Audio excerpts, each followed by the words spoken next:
उसके पास ऐसी शक्ति थी कि वह मरे हुए लोगों को फिर से जिंदा कर सकता था और सूखे बेजान पेड़ों को दोबारा हरा भरा बना सकता था। लेकिन इतनी शक्तियों के बावजूद वो खुद को बूढ़ा होने से नहीं रोक पाया। अमरता की शक्ति पाने के लिए उसने एक दंतकथा जैसी तलवार बनानी शुरू की। उसे बस इतना करना था कि ग्रहण के समय उस रत्न को तलवार में जड़ दे और वो हमेशा के लिए जीवित हो जाता। लेकिन उसके युवा शिष्य कोस ने ये सब देख लिया। उसके दिल में जलन और लालच पैदा हो गया और धीरे धीरे वो अंधकार में डूब गया। जैसे ही उसका गुरु अपना अनुष्ठान पूरा करने वाला था, कोस ने अचानक उस पर हमला कर दिया। उसने उस पर एक विशाल पत्थर गिरा दिया और अमरता की शक्ति खुद के लिए छीन ली। इसके बाद उसने उसे जमीन के गहरे अंदर दफना दिया। 1000 सालों तक वो वहीं अंधेरे में कैद रहा, नफरत और बदले की आग में जलता हुआ। उस पल का इंतजार करता रहा जब वो फिर से इस दुनिया में लौट सके। बहुत समय बाद एक छोटी लड़की गलती से उसके श्रापित खूल तक पहुंच गई। अपनी जिज्ञासा को रोक न पाने के कारण उसने उसे छूने की कोशिश की। जैसे ही उसने खूल को छुआ, एक कांटे ने उसकी उंगली चुभो दी।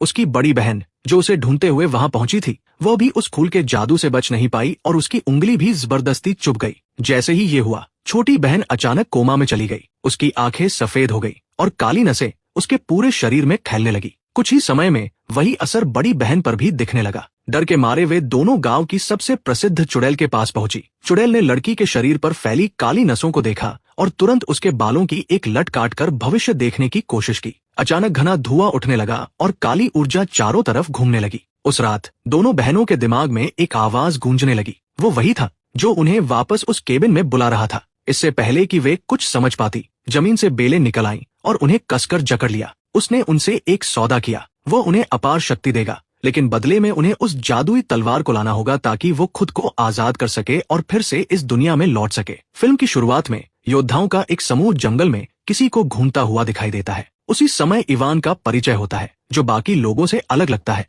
जैसे वह इस दुनिया का नहीं हो। वो राजा ऑरेलिया का बेटा है, जो उस राज्य का शासक है। जब वो छोटा था, तब उसे शक्तिशाली ताकतों से बचाने के लिए उसके पिता ने एक जादुई तलवार का इस्तेमाल करके उसे दूसरी दुनिया में भेज दिया था। बचपन से लेकर जवान होने तक इवान लंदन में पला बढ़ा। अब अपने पिता के आदेश पर वह अपनी असली जादुई दुनिया में वापस लौट आया है। जैसे ही योद्धा जंगल में आगे बढ़ते हैं, एक बूढ़ा आदमी उन्हें रोकता है और एक अजीब जीव के बारे में बताता है, जो गांव के जानवरों को मार रहा है और अब लोगों के लिए भी खतरा बन चुका है। वह कहता है कि उसने उस जीव को क्रिकेट मैदान के पास देखा था। ये सुनकर सभी योद्धा अपने हथियार निकाल लेते हैं और तैयार हो जाते हैं। अचानक उन पर हमला होता है। हमला करने वाला जीव देखने में एक फुटबॉल जैसा लगता है, लेकिन असल में वो एक अजीब और खतरनाक राक्षस होता है। उसके सिर के नीचे कोई शरीर नहीं है, फिर भी वह बेहद ताकतवर है। वो अलग अलग दिशाओं से हमला करता है, लेकिन आखिरकार एक योद्धा फिनिश उसे अपने बैग में कैद कर लेता है। इसके बाद वे सभी अपने शहर व्हाइट सिटी लौट जाते हैं। इसके बाद दृश्य शहर के बाजार में बदलता है,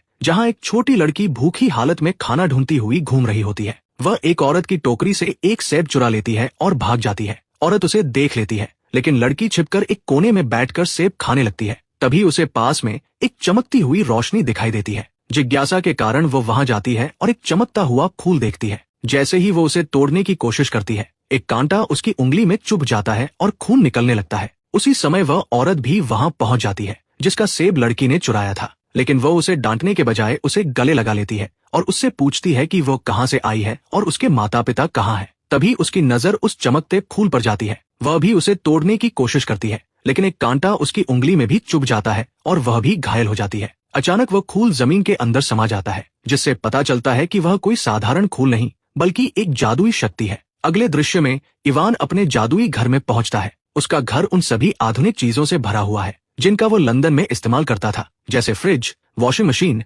ओवन और टीवी। इन सबको चलाने के लिए उसने बाहर एक जनरेटर लगा रखा है। कुछ ही देर में फिल्म की हीरोइन एलिसिया वहां पहुंचती है। इवान और एलिसिया एक दूसरे से प्यार करते हैं और शादी करने की योजना बना चुके हैं। अचानक इवान के घर की सारी बिजली बंद हो जाती है। वो बाहर जाता है और देखता है कि एक गार्ड उसके जनरेटर को तोड़ रहा है, उसे किसी जीव समझकर। इवान गुस्से में गार्ड से बहस करता है और बताता है कि ये इस हफ्ते में दूसरा जनरेटर है जिसे उन्होंने नष्ट कर दिया है। दूसरी तरफ वो औरत छोटी लड़की को अपने घर ले जाती है, लेकिन लड़की अचानक बेहोश होकर गिर जाती है। उसकी हालत देखकर औरत डर जाती है। वह देखती है कि लड़की के शरीर पर अजीब निशान उभरने लगे हैं और कुछ ही समय में वही निशान उसके अपने शरीर पर भी आने लगते हैं। इसी बीच इवान अपने पिता के महल में जाता है, जहां वो जादुई तलवार रखी हुई है, वही तलवार जिससे उसे बचपन में दूसरी दुनिया में भेजा गया था। वह तलवार उठाकर उसे घुमाता है और एक पोर्टल खोलकर फिर से लंदन चला जाता है। वहां से वो बहुत सारा खाना और जरूरी सामान खरीदता है जिसे वो अक्सर जादुई दुनिया में लाता रहता है।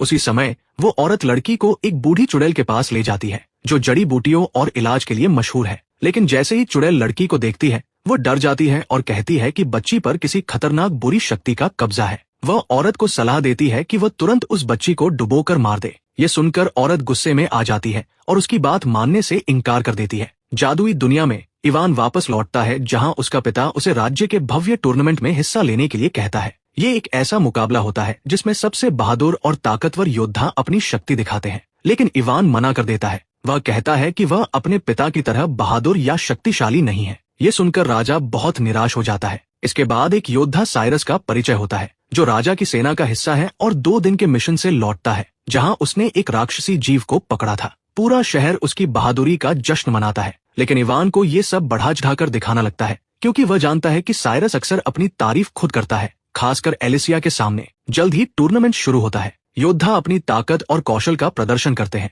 जिससे लोग बहुत प्रभावित होते हैं। साइरस भी शानदार प्रदर्शन करता है और लोगों के साथ साथ एलिसिया की भी प्रशंसा हासिल करता है। राजा ऑरेलिया एक बार फिर इवान को भाग लेने के लिए कहता है, लेकिन वो फिर मना कर देता है। राज्य के लोग मानते हैं कि इवान में एक सच्चे राजकुमार के गुण नहीं है। वो न तो अपने पिता की तरह बहादुर है और न ही बुद्धिमान। लोग उसका सम्मान सिर्फ इसलिए करते हैं क्योंकि वह राजा का बेटा है। अचानक आकाश में 2 चुड़ैलें दिखाई देती है और दृश्य पिछली रात के फ्लैशबैक में चला जाता है। वो औरत और छोटी लड़की वापस उसी जगह जाती है जहां वह चमकता हुआ खूल था। अचानक जमीन से बेलें निकलती हैं और उन्हें जकड़कर हवा में उठा लेती है। वे पूरी तरह एक अंधेरे दानव के नियंत्रण में आ जाती है जो उन्हें नए रूप में बदल देता है और आदेश देता है कि वे राजा के महल से जादुई तलवार चुरा लाएं। वर्तमान में वापस आते हुए वे दोनों चुड़ैलें गलीना और वर्वा महल में पहुंचती हैं। गलीना सैनिकों पर जादू करती है जिससे उनके चेहरे विकृत हो जाते हैं और वे राजा के खिलाफ हो जाते हैं।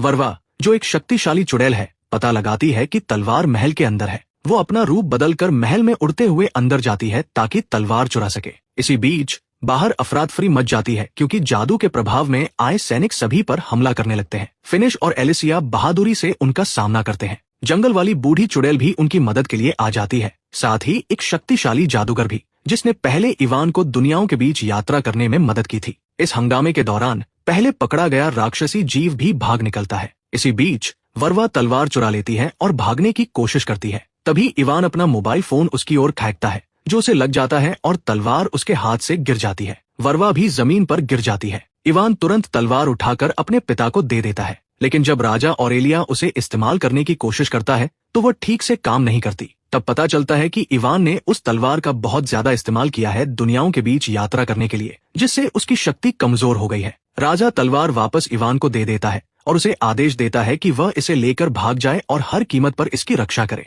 इवान, फिनिश, एलिसिया, साइरस और बूढ़ी चुड़ैल के साथ वहां से भाग निकलता है। जाने से पहले वह उस पकड़े गए जीव को भी साथ ले जाता है। दूसरी ओर गलीना वर्वा और कुछ सैनिकों को उनके पीछे भेज देती है ताकि वे तलवार वापस ला सके। जंगल से भागते हुए दुश्मन सैनिक उनका पीछा करते हैं। बूढ़ी चुड़ैल अपनी जादुई शक्ति का इस्तेमाल करके भ्रम पैदा करती है। वह चलती हुई चीजें उत्पन्न करती है जिनमें एक झोपड़ी भी शामिल होती है जो नदी पार करती हुई दिखाई देती है। इससे दुश्मनों को लगता है कि वे लोग नदी के दूसरी तरफ भाग गए हैं, लेकिन असल में इवान और उसके साथी नदी के किनारे एक खोखले पेड़ के तने के अंदर छिपे हुए होते हैं और अपने पीछा करने वालों को सफलतापूर्वक धोखा दे देते हैं। वहां इवान बूढ़ी चुड़ैल से पूछता है कि वे लोग कौन थे और तलवार के पीछे क्यों पड़े हुए हैं। चुड़ैल उसे बताती है कि शैतान वापस आ चुका है और वो उस तलवार को हासिल करना चाहता है। वे सभी उसी शैतान के जादू के रूप हैं जो हमेशा से उसकी सेवा करते आए हैं। वो समझाती है कि हजारों साल पहले इस भूमि में एक जादूगर था। वो बहुत अच्छा इंसान था जो अपने स्पर्श से किसी भी चीज में जीवन भर सकता था,